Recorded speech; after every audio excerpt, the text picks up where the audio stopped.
पिछले भाग में आपने देखा कि रुचिका अपने पूरे परिवार के साथ एक नए घर में शिफ्ट होती है। एक ऐसा घर जिसके पीछे एक पुरानी मजार थी। एक दिन रुचिका उस मजार पर चली जाती है और उसके बाद उसके साथ अजीबोगरीब डरावनी घटनाएं घटनी शुरू हो जाती हैं। अब आगे। फिर अचानक मेरी तबीयत को क्या हो गया है? पूरा शरीर बोझ की तरह लग रहा है, हिलने का भी मन नहीं हो रहा। और मैंने तो आज रोज वाला परफ्यूम लगाया था, फिर मेरे कमरे से चमेली की महक क्यों आ रही है?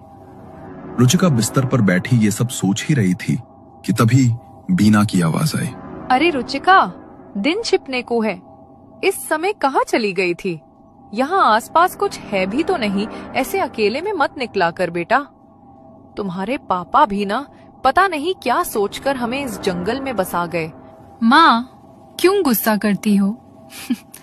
ये जगह उतनी बुरी भी नहीं है, कितना सुकून सा महसूस होता है यहाँ पर। रुचिका अभी मजार के बारे में बताने वाली थी कि तभी उसे याद आया कि अगर उसने माँ को बताया कि वो अकेली उस पुरानी मजार पर गई थी तो जरूर उसे डांट खाने को मिलेगी। इसलिए वो चुपचाप बात बदल देती है। माँ के हाथ का स्वादिष्ट सांभर और चावल खाने के बाद रुचिका को अपनी पलकें बहुत भारी महसूस हो रही थी। क्या बात है रुचिका, तबीयत ठीक नहीं है क्या तेरी? और तू बैठे बैठे झपकियाँ ले रही है। नींद आ रही है तो जाकर सो जा बेटा। हाँ माँ, मैं भी यही सोच रही हूँ, थोड़ा आराम कर लेती हूँ, तबीयत ठीक नहीं लग रही। आंखें खोलने की भी ताकत नहीं है ऐसा लग रहा है। रुचिका अपने कमरे में चली गई। बिस्तर पर लेटते ही कुछ ही पलों में वो गहरी नींद में डूब गई।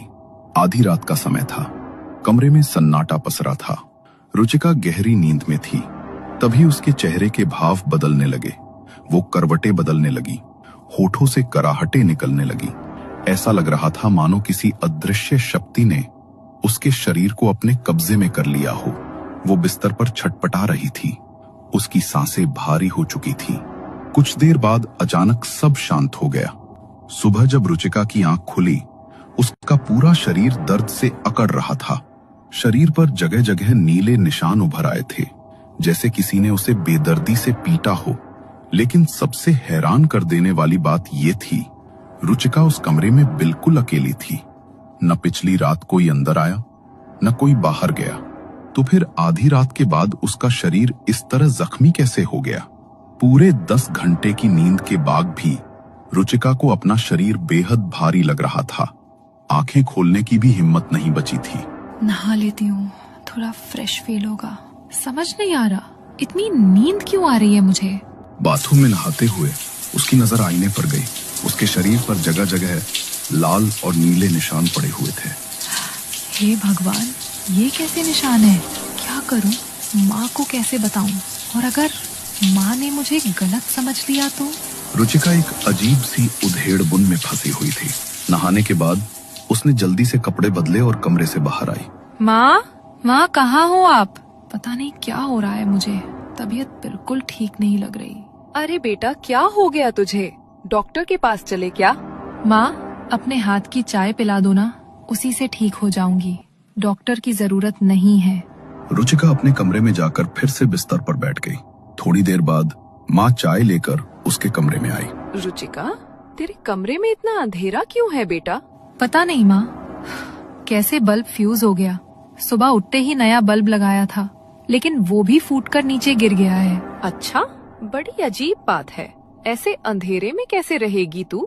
चल मेरे कमरे में बैठ जा। अभी बाजार जाऊंगी ना तो नया बल्ब ले आऊंगी। आप क्यों चिंता करती हैं? और वैसे भी अब कौन सी मुझे पढ़ाई करनी रहती है।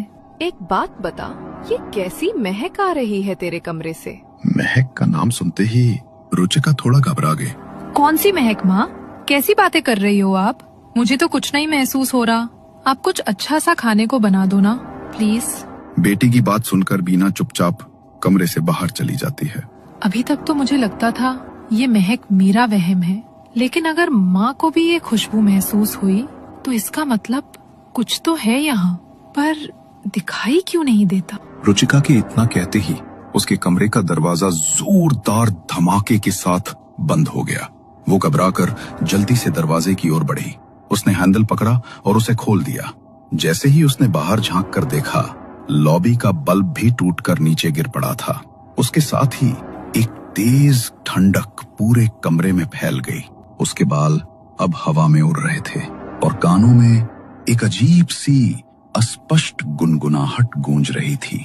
रुचिका को अचानक महसूस हुआ जैसे कोई भारी भरकम सा हाथ उसके होठों को छूकर गुजर गया हो। वो कांप उठी, चेहरे पर डर साफ झलक रहा था। वो दौड़ती हुई रसोई में गई और माँ से लिपट गई। माँ कुछ तो है यहाँ। मैंने अभी अभी महसूस किया है। मैंने आपसे एक बात छुपाई है माँ।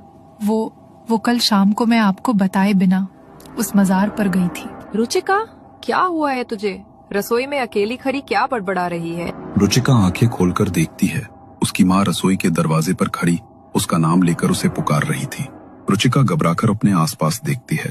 उसके पास इस समय कोई भी नहीं था। रुचिका की आंखों के आगे अंधेरा छा जाता है और वो चकराकर नीचे गिर पड़ती है। बीना रुचिका के चेहरे पर पानी छिड़कती है। थोड़ी देर बाद रुचिका की आंखें खुलती हैं। वो सहम जाती है और माँ से लिपटकर रो पड़ती है। बेटा, ठीक तो है तू? इतना भी क्या घबरा रही है? हुआ क्या है तुझे? जरा सा अपने कमरे में गई थी मैं, इतनी देर में डर गई तू? रुचिका कुछ भी कहने की हालत में नहीं थी। माँ के गले से चिपकी हुई वो बुरी तरह कांप रही थी। अचानक उसकी गर्दन पर उसे एक गर्माहट महसूस हुई, जैसे किसी ने गर्म सांसें उसके गले के पास छोड़ी हों। रुचिका जो महसूस कर रही थी वो अपनी माँ को शब्दों में बयां नहीं कर पा रही थी। माँ, यहाँ पर कोई है। अभी यहाँ कोई था। मैं अकेली नहीं थी माँ, मेरा यकीन करो। बेटी की हालत देखकर अब उसकी माँ बिना भी थोड़ी घबरा गई थी। अच्छा, तू अपने कमरे में जाकर आराम से बैठ, मैं अभी आती हूँ। बीना ने रुचिका को उसके कमरे में बिठाया और रसोई में जाकर वहां से एक नींबू और 3 हरी मिर्चें लेकर आई। उसने मन ही मन कुछ मंत्र बुदबुदाए और 7 बार वो नींबू मिर्च रुचिका के सिर से घुमाई। फिर जाकर दरवाजे की चौखट पर टांग दी। देख, मैंने तेरी नजर उतार दी है और ये नींबू लटकाया है ना, अब कोई बुरा ख्याल नहीं आएगा तुझे। कुछ नहीं है बेटा, कभी कभी बुरे ख्याल आ जाते हैं। और हाँ, बिल्कुल चिंता मत करना। अगर तेरे आसपास कुछ गलत चीज हुई भी ना, तो वो इस नजर बट्टू को पार करके तुझ तक नहीं पहुंच पाएगी। रुचिका को अपनी माँ के टोटके पर पूरा भरोसा था। बचपन से ही जब भी वो बीमार या घबराई होती, माँ इसी तरह उसकी नजर उतार कर उसे ठीक होने का भरोसा देती थी। आज भी उसे पूरा यकीन था कि अब उसे कोई डरावना ख्याल परेशान नहीं करेगा। तू थोड़ी देर आराम कर ले, मैं खाना बनाकर तुझे आवाज लगा लूंगी। पिछले 2 दिनों से जो कुछ भी रुचिका के साथ हो रहा था, उसे देखते हुए अब वो आंखें बंद करने में भी डर रही थी। लेकिन तबीयत ठीक न होने के कारण कुछ ही देर में वो गहरी नींद में डूब गई। कुछ समय बाद रुचिका अपनी माँ के पास जाकर बोली, अरे माँ, खाना बन गया तो खाना खिला दो ना, कितनी भूख लगी है। हाँ बेटा, खाना बन गया है, तू बैठ, मैं लगाती हूँ। बेटी को कमरे में बिठाकर बीना रसोई में चली गई। उसने थाली में खाना सजाया और जब वापस लौटी तो सामने का नजारा देख